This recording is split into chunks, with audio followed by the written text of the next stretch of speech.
So, what if I told you that one of the biggest breakthroughs in AI today comes from an idea that was basically abandoned decades ago? We're about to dive into the incredible story of a technology that everyone thought was a dead end, but is now making this unbelievable comeback and just rewriting the rules of artificial intelligence. And this whole thing kicks off with a paradox, one that honestly just shouldn't be possible. How can a tiny little AI, I mean small enough to run on your laptop, actually run circles around a massive model that needs a whole supercomputer to even turn on? That is the central mystery we are going to unravel today. And look, this isn't just a theory. The proof is right here, on this super tough benchmark for advanced reasoning called ARC-AGI. Just look at this. The huge standard models, they're really struggling, barely getting off the ground. But then you have this little guy, the universal reasoning model, with only 30 million parameters, and it's scoring over 53%. It's not just a little better, it's playing a completely different game. So how on earth is this even possible? Well, the answer goes way back. It lies in this fundamental choice that was made a long time ago about how an AI should even understand language. Should it see it as a simple, straight line, or as a complex, branching tree? Now, the path that won out for decades was this recurrent approach. You can think of it like reading beads on a string. The AI processes one word after another in a perfectly straight line. Its entire understanding is built sequentially, just one piece at a time.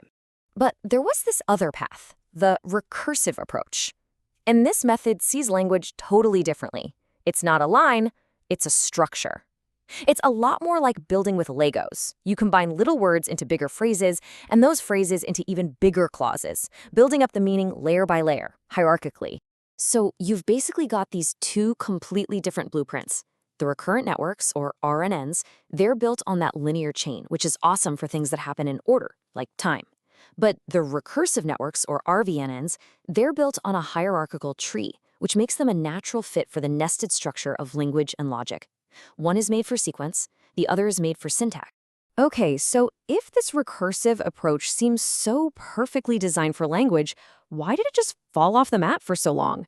Why was this incredibly powerful idea basically benched for decades?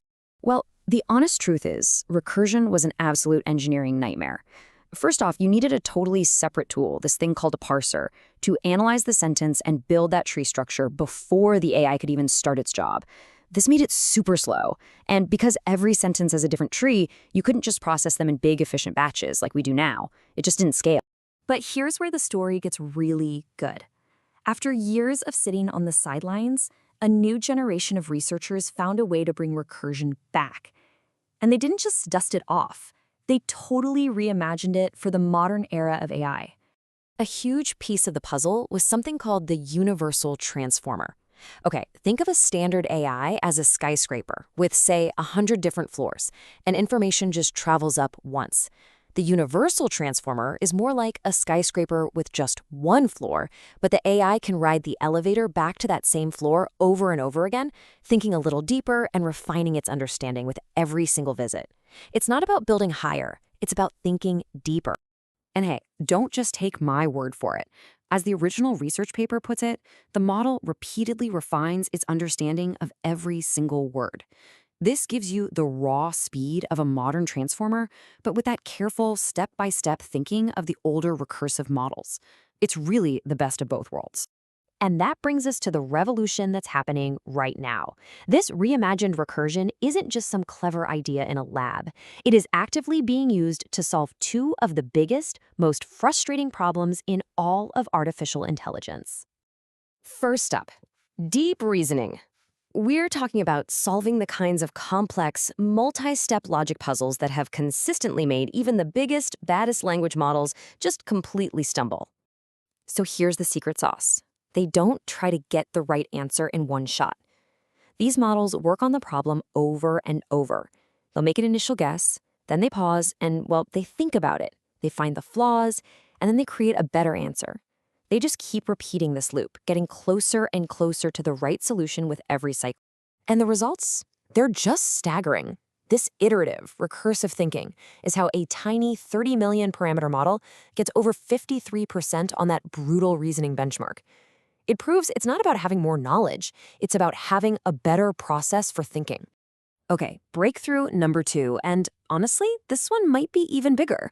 We are talking about finally solving AI's memory problem.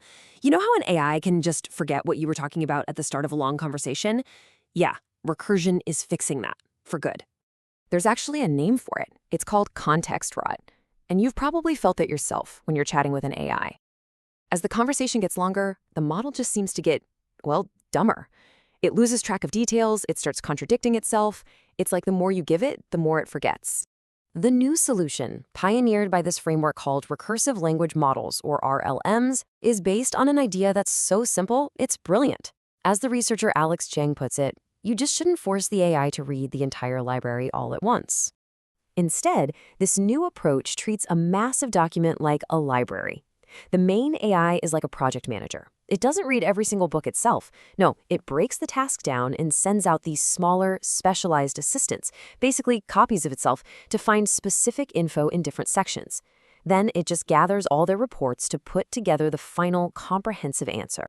And get this approach absolutely works. On a really tough long context benchmark called Oolong, an RLM using a small model didn't just beat a massive base model. It more than doubled its score. It was more accurate, it could handle a basically infinite amount of text, and it was even cheaper to run. It's a total win-win-win. So let's step back.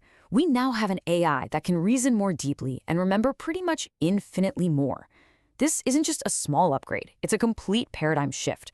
So what does this all mean for the future of AI? If there is one thing you take away from all this, let it be this. We are at a major turning point. The big AI race is no longer just about building bigger and bigger models.